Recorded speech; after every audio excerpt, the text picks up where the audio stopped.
گالی ادا کرنے میں بری چیز ہے، لعنت ادا کرنے میں بری نہیں ہے، اللہ کی سیرت ہے، اللہ کی روش ہے۔ یہ جو آج پاکستان میں بین لگا دیا پچھلے 2 ہفتے کے اندر کہ بھئی جو بھی جناب زہرا کے قاتلوں پہ یا ان کے دشمنوں پہ لعنت کرے گا وہ روک دیا جائے۔ پاکستان میں جو ہے وہ بی بی کے دشمنوں پہ، تو یعنی کیا مطلب؟ توجہ ہو، تھوڑا سا غور کیجئے گا۔ بھئی ہم تو کبھی کہہ نہیں رہے، ہم پوائنٹ آؤٹ کر ہی نہیں رہے،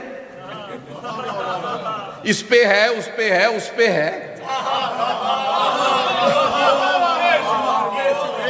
پہنچ رہے ہیں ذرا؟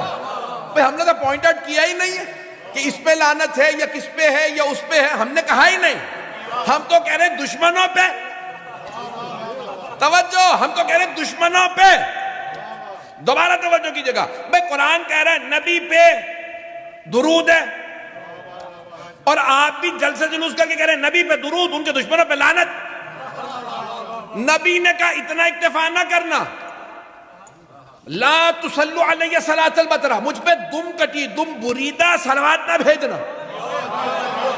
اب صحابہ کا مجمع تھا، قیل یا رسول اللہ ما صلاۃ البترہ، یہ دم کٹی صلوات کیا ہوتی ہے؟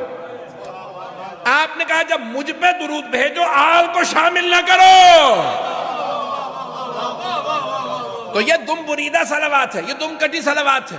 کہا یا رسول اللہ کیسے پھر پڑھیں صلوات؟ کہا خبردار مت کہنا اللہم صلی علی محمد۔ حج میں جائیں ہر آدمی کہے گا، لڑائی ہوتی ہے نا، لڑائی چھڑوانے والا کہے گا اللہم صلی علی محمد۔ میں ہمیشہ جواب کہتا تھا اللہم صلی علی محمد وآل محمد، وہ پلٹ کے وہ بھی مخالف ہو جاتا تھا کہ بھئی اس کا مطلب ہے یہ کوئی اور ہے۔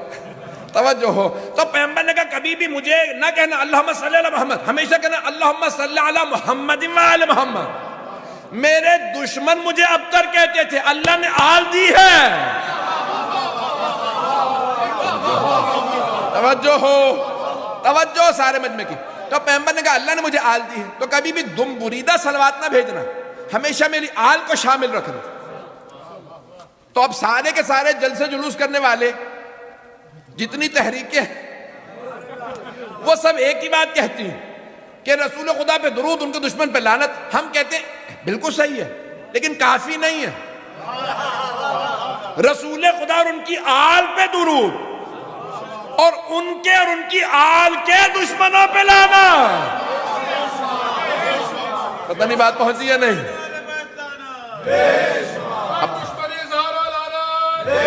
اب بات پہنچ رہی ہے میرے بھائیوں تک؟ اچھا جب ہم نے پوائنٹ آؤٹ ہی نہیں کیا، جب ہم نے بتایا ہی نہیں کہ دشمن کون ہے، تو یہ آپ نے خود ہی آٹومیٹکلی اسیوم کیوں کر لیا؟ یہ فرض کیوں کر لیا یہ ہمارے والوں پہ ہی ہے؟ پتہ نہیں لوگ کیوں پریشان ہو رہے ہیں لوگ۔ بھئی مجھے ابھی چند 2 ہفتے بعد ہی جانا پاکستان، جب میں خود ہی پریشان نہیں ہو رہا تو آپ کیوں ہو رہے پریشان؟ بھئی انہوں نے اسیوم کیوں کر لیا؟ بھئی انہوں نے تصور یہ پہلے سے فرض کر لیا یہ ہمارے والوں پہ ہی ہے، تو کہنا نہیں جناب، جب پوائنٹ آؤٹ ہی نہیں کیا ہوا تو کہنا بھی جناب زہرا کے قاتلوں پہ لعنت۔ نہیں یہ نہیں چلے گا، یہ نوحہ نہیں چلے گا جس کے اندر جناب زہرا کے قاتلوں پہ، اچھا دشمنوں پہ نہیں، دشمنوں پہ بھی لعنت نہیں کر سکتے، اچھا پڑھ سکتے ہیں؟ نہیں پڑھ بھی نہیں سکتے۔ اچھا مجھے ابھی سے وارننگ، مولانا ذرا پلیز احتیاط سے پڑھیے گا، پہلی ہم بھگت رہے ایف آئی آر ہے آپ کی، تو ابھی اور تھا آپ کے اوپر۔ میں نے کہا بھی بات سنو، ہم ہمیشہ احتیاط سے ہی پڑھتے ہیں اور محتاط انداز سے بولتے ہیں، لیکن یاد رکھو کہ اگر کوئی کہے کہ نہیں آپ رسول خدا اور ان کی آل کے دشمنوں پہ لعنت نہیں بھیج سکتے، تو کیا ہم کمپرومائز کر لیں گے؟ عزیزان گرامی، ہمارے تو دین و مکتب کا نظریہ ہی یہی ہے، ہماری تو پہچان یہی ہے۔ تو اب یہاں پہ مسئلہ کیا ہے؟ لعنت کو گالی ہے، کوئی توہین ہے، تضحیک ہے؟ نہیں، ہم دعا کر رہے ہیں کہ پروردگارہ تو نے جو کہا ہے، جو وعدے کی محمد و آل محمد سے، وہ پورے فرما، کہ ان کی عظمت ہے، اور جو ان کے دشمن ہیں تو نے جو وعدہ کیا ہے کہ ان سے بیزاری ہو، ان سے براءت ہو، ان پہ تبرہ ہو، وہ تو پورا فرما۔ ہم تو کہہ نہیں رہے کہ گالی بکو، توہین کرو، شجرے بتاؤ، کچھ بھی نہیں کہہ رہے۔ پتہ نہیں لوگ ہیں یہ نہیں۔ اچھا اب مسئلہ یہ ہے کہ قرآن کریم نے جو ہے وہ خود کئی جگہوں پہ لعنت کی، فَنَجْعَلْ لَعْنَةَ اللَّهِ عَلَى الْكَاذِبِينَ۔ جب ہم مباہلہ کریں گے تو نتیجے میں یہ کہیں گے کہ اللہ کی لعنت ہو جھوٹوں پہ۔ کس پہ؟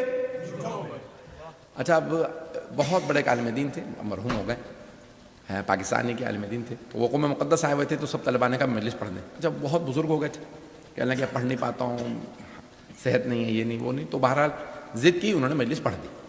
اتفاقاً ایام مباہلہ تھے، یا مجھے نہیں یاد کہ کیا کون سے ایام تھے، سردیاں تھیں، تو ظاہر مجھے یاد نہیں بہرحال قوم مقدس میں ایام لوگوں نے کہا بھائی ذرا یہ پڑھیے، تو انہوں نے کوئی ایک موضوع پڑھا، تو اس پہ انہوں نے کہا کہ اکثر لوگ ہم سے سوال کرتے ہیں آقا یہ کون سے جھوٹوں پہ لعنت ہے؟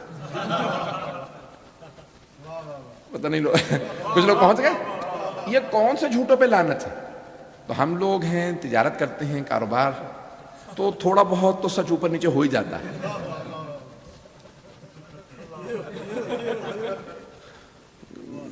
کتنے میں لیا تھا، کتنے میں بیچ رہے ہو؟ تو کہنے لگے اب ہم تھوڑا بہت سچ اوپر نیچے کر دیتے ہیں. تو یہ جھوٹ کے زمرے میں آ جاتا ہے؟ انہوں نے کہا ہاں. تو کہنے لگے لعنت کے زمرے میں آ جاتا ہے؟ کہنے لگے لعنت کے زمرے میں نہیں آتا. اچھا سارے طلباء، اب یہ تو آپ یہیں پہ تعجب کر رہے ہیں، وہاں قم میں ہی سب تعجب کرنے لگے، یہ کیا بات کر رہے ہیں؟ تو انہوں نے پھر دلیل دی، توجہ کیجیے گا. تو انہوں نے کہا کہ جھوٹ حرام ہے، کیسا بھی جھوٹ ہو حرام ہے، جھوٹ حرام ہے، لیکن ہر جھوٹ لعنت کا مستحق نہیں ہے. ہر جھوٹے پہ لعنت نہیں ہے. تو پھر کہا کون سے جھوٹے پہ لعنت ہے؟ کہا اس جھوٹے پہ لعنت ہے جو حق کے مقابلے میں آ جائے. پہنچ جائے، پہنچ گئے ذرا. جو حق کے مقابلے میں آئے. بھائی آئے مباہلہ بتا رہی ہے فَنَجْعَلْ لَعْنَةَ اللَّهِ عَلَى الْكَاذِبِينَ. یہاں مباہلہ ہو رہا تھا، سچے جا رہے تھے، کیونکہ اب آنے والا سچوں کے مقابلے میں آ رہا تھا. ایسے جھوٹے پہ لعنت ہے. اب پتہ چلا یہ جو مباہلہ میں گئے ہیں، اللہ نے حکم دیا ہے ایسے سچوں کے ساتھ ہو جاؤ. 5 اس نے دکھا دیے ہیں، باقی خود تلاش کر لو.